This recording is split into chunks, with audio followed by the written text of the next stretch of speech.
प्रकृति को जब अपना हिसाब करना होता है तो उसे किसी पटवारी की जरूरत नहीं लगती। ये कहावत जो मध्य प्रदेश के रतलाम, मंदसौर, नीमच, आगरमालवा, शाजापुर और उज्जैन के कुछ क्षेत्रों में चरितार्थ हुई है। हालांकि इसमें ना तो किसानों का दोष है ना ही प्रकृति का दोष है, क्योंकि प्रकृति तो अपना रंग दिखाई। अब किसान भाइयों को जो फसल का नुकसान हुआ है, चाहे अफीम की खेत की बात करें, लहसुन की बात करें, हम प्याज की बात करें या गेहूं की बात करें, तमाम फसलें इन 4-5 जिलों में इतनी तरह से पिटी है। अर्थात ओलावृष्टि और बारिश के कारण जो नुकसान हुआ है उसका हर्जाना मिल पाना या दे पाना बहुत ही कठिन है। हालांकि प्रशासन से मैं निवेदन करता हूं कि जल्द सर्वे कराकर उचित मुआवजा किसानों को दिया जाए जहां जहां पर नुकसान हुआ है। पर एक दुखद बात यह भी है कि इतना सब कुछ होने के बाद भी मतलब अनुमानित 4 से 5 दिनों तक लगातार बारिश हुई है। गेहूं की फसल और अफीम की फसल जो रतलाम, मंदसौर, नीमच साइड है उसको धराशायी मतलब ओलावृष्टि में नुकसान हुए को 4 से 5 दिन हो गए, पर धरातल पर प्रशासन की तरफ से ना तो कोई अमला गया है, सर्वे की टीम गई है, ना ही किसी किसान भाई को मुआवजे की बात की गई है। अब कुछ किसान भाई मंडियों में जाकर साल भर मेहनत करने के बाद भी मंडियों में जाए लहसुन को ले गए, अपनी फसल को ले गए और वहाँ पर जाकर उन लोगों ने खराब कर ली। लगातार मैं मौसम की जानकारियां दे रहा हूं, उसके बाद भी दुख होता है जब किसी किसान भाई की फसल पानी में ऐसे बहती है जैसे कोई कचरा बह रहा हो। नीमच, मंदसौर और दलोदा मंडी में लहसुन की जो बोरियां हैं, वो जो ढेरी लगती है, वो एक किसान भाई की पानी में ऐसी बह रही थी जैसे कोई कचरा बह रहा हो। ये देखकर बड़ा अफसोस होता है और दुख भी होता है, क्योंकि किसान साल भर मेहनत करने के बाद में जैसे तैसे अपने फसल को ले जाता है और मंडी में ले जाने के बाद भी उसकी ये हालत हो जाती है। अब कुछ मंडियों में ऐसी व्यवस्था देखने को मिली है कि चद्दर शेड बड़े बड़े दिए गए, गवर्नमेंट की तरफ से बनाए गए हैं। वो किसानों से जब एंट्री होती है गाड़ियों की, जब अपने उपज लेके जाता है तो उनसे टैक्स भी वसूला जाता है, फिर भी किसान की जो फसल है बाहर रखी जाती है। अब यदि ऐसे में बारिश हो जाती है, वो नुकसान हो जाता है, तो इसका हर्जाना भी मंडी प्रशासन को भरना चाहिए। क्योंकि मैं खुद एक किसान हूँ और मैं इस चीज़ को अनुभव कर सकता हूँ कि किसान के दिल पर क्या बीतती है जब उसकी जो उपज है या फसल है वो पानी में बह जाती है। अब जो टीन शेड बने हुए, चद्दर शेड बने हुए हैं, वो व्यापारियों के लिए बनाए गए हैं या फिर किसानों के लिए, पूछता है किसान। जो भी है किसान भाइयों, अब कमेंट में जरूर बताइएगा कि आपके यहाँ मंडियों में क्या ऐसी व्यवस्था है कि आपके यहाँ टीन शेड, जो चद्दर शेड सरकार ने बनाए हैं, वो क्या व्यापारियों के लिए बनाए हैं या किसानों के लिए। इस विषय में अपनी प्रतिक्रिया अवश्य दीजिएगा। आगे के मौसम की हम लोग बात करें तो वर्तमान में जो नुकसान हुआ है किसानों का, वो उसका हर्जाना तो नहीं भर सकते हम, जो भी करेगी प्रकृति ही करेगी और सरकार को करना है। पर थोड़ा सा निवेदन आप लोगों से मैं ये करना चाहता हूँ कि मैं जैसे जैसे समय मिलता है, चाहे रात हो चाहे दिन हो, जो भी गतिविधियाँ मौसम में उलटफेर हुआ हो, मैं 1 हफ्ते से 8 दिन 10 दिन पहले दे देता हूँ। फिर भी किसान भाइयों के पास में नुकसान हो जाता है, बड़ा दुखद है। तो ज़्यादा से ज़्यादा जानकारियाँ आप लोग यदि सुन लेते हैं तो निवेदन है, हाथ जोड़ के निवेदन करता हूँ, लाइक और कमेंट से किसी का घर नहीं चलता है।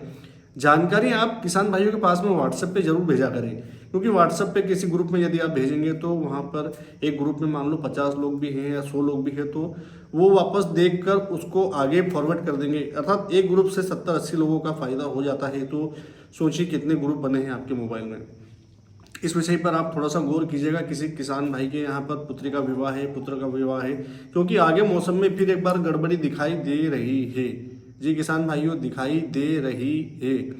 अब वो कब दिखाई दे रही, कैसी कैसी बारिश क्या करेगा या भी नहीं करेगा, क्या फिर से ओलावृष्टि का समय आ गया है, जो भी जानकारियाँ मैं दे रहा हूँ ध्यान से सुनिएगा। और फिर निवेदन है कि इसे आप स्टेटस पर, अपने व्हाट्सएप के स्टेटस पर लगाइएगा और किसान भाइयों के पास में फॉरवर्ड जरूर कीजिएगा। ज़्यादा समय न लेते हुए सीधी सीधी बात बता दूं किसान भाइयों की, वर्तमान में जो नुकसान बारिश ने किया है वो तो अब बारिश करके ओलावृष्टि करके निकल गई है। अब इसके आगे की बात करें हम तो आज 4 फरवरी हो गई और 4 फरवरी को आप लोग देखेंगे कि इक्के दुक्के बादल आप लोगों को आपके क्षेत्र में दिखाई देंगे, जिनसे कुछ बूंदें यदि कहीं गिर जाती है तो ही संभव है, अन्यथा कोई विशेष भारी बारिश जो नुकसान करे ऐसी बारिश संभावनाएं दिखाई नहीं दे रही है। लगातार 1 फरवरी से बारिश की गतिविधियां चली है, तो 3-4 फरवरी तक, लगातार 3 फरवरी तक 3 दिनों तक नीमच, मंदसौर, रतलाम में तो कंटिन्यू बारिश हुई है। राजगढ़, आगरमालवा में भी हुई है, झाबुआ में भी हुई है। तो ऐसे में आपका नुकसान हुआ होगा, ये मैं समझता हूँ। अब इसके बाद में ये जो सिस्टम है ये आज शहडोल अनूपपुर से निकलकर, अर्थात वहाँ पर बारिश तो नहीं कर रहा है क्योंकि इस सिस्टम में अब ताकत नहीं बची है जो बारिश कर सके, और ना ही इसे किसी सिस्टम या फिर बंगाल की खाड़ी या अरब सागर का सपोर्ट मिल रहा है जिससे ये ताकतवर बने और बारिश करे। बारिश की गतिविधियाँ अभी नहीं है, 1-2 दिन ये सिस्टम निकल जाएगा। उसके बाद में 6 फरवरी को एक बार फिर पहाड़ी राज्यों पर एक वेस्टर्न डिस्टर्बेंस, जिसे हम पश्चिमी विक्षोभ शुद्ध हिंदी भाषा में बोलते हैं, उसका आगमन हो रहा है। अब उसके आगमन के साथ में ही 6 को आगमन हो रहा है, 7 को पहाड़ी राज्यों पर एक बार फिर बर्फबारी और बारिश ओलावृष्टि की संभावनाएं चालू हो जाएगी। पहाड़ी राज्यों का बोला है मैंने, मध्य प्रदेश का नहीं बोला है किसान भाइयों। पहाड़ी राज्यों में हम बात करें तो उत्तराखंड, जम्मू कश्मीर तक बारिश की गतिविधियां देखी जा रही है। पर फिर आगे के दिन की बात करें हम तो 8 फरवरी के आसपास ये बारिश की गतिविधियां पंजाब, हरियाणा और राजस्थान तक दिखाई देगी। राजस्थान में 8 तारीख को इक्के दुक्के सीमित क्षेत्रों में सिर्फ बूंदाबांदी हो सकती है, ज़्यादा विशेष बारिश की संभावना नहीं है। पर जैसे जैसे रिपोर्ट आगे मिलती जाएगी मैं आप लोगों के लिए और सूचना देता जाऊँगा। किंतु आहट जो डराने वाली है वो 9 फरवरी को दिखाई दे रही है। अब 9 फरवरी को क्या हो रहा है, 8 फरवरी को जब राजस्थान में बादल आ रहे हैं तो बादलों का जो घनत्व और नीचे की तरफ आएगा।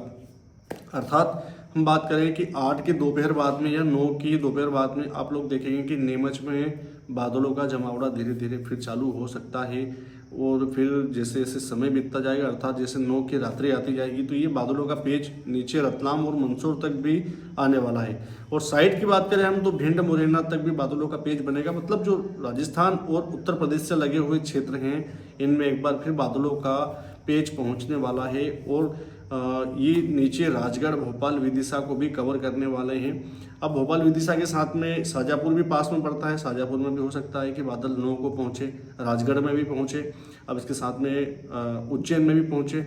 मतलब जो भी उज्जैन और शाजापुर से देवास से ऊपर के जिले हैं इनमें बादलों का आने जाना 9 तारीख को अर्थात 9 फरवरी को दिखाई दे सकता है। और 9 फरवरी को ही आज के अनुसार संभावना ये लग रही है कि बूंदाबांदी से लगाकर मध्यम रेंज की बारिश उस समय आप लोग देख सकते हैं। घबराने वाली कोई बात नहीं है किसान भाइयों, देख सकते हैं मैंने ये बोला है क्योंकि उस समय परिस्थितियां क्या होती है, अभी लगातार क्लाइमेट चेंजेस के कारण परिस्थितियां दिन ब दिन बदलती जा रही है। कभी 1 घंटे में दिखा रहा है कि बारिश हो सकती है और कभी 1 घंटे बाद धूप निकल जाती है। तो विशेष नज़र मैंने बनाई रखी है इस सिस्टम के ऊपर, क्या ये आने वाला सिस्टम फिर एक बार किसानों के लिए मुसीबत लेकर आने वाला है।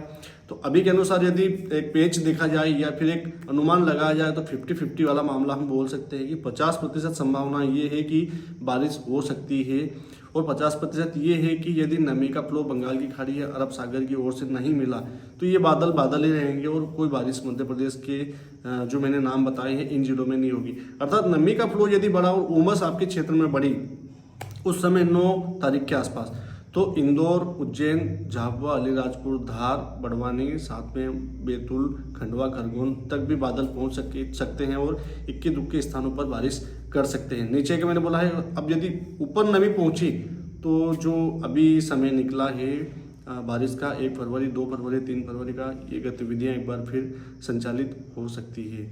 जैसी भी अपडेट होगी मैं आप लोगों के लिए जल्द लेकर आऊँगा। फिर निवेदन करता हूँ कि ये वीडियो यदि आप लोगों को अच्छा लगता है, मैं मौसम की जानकारियाँ किसान होने के बाद भी समय समय पर आपको देता हूँ।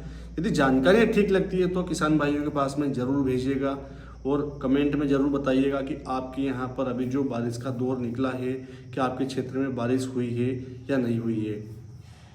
जय श्री राम।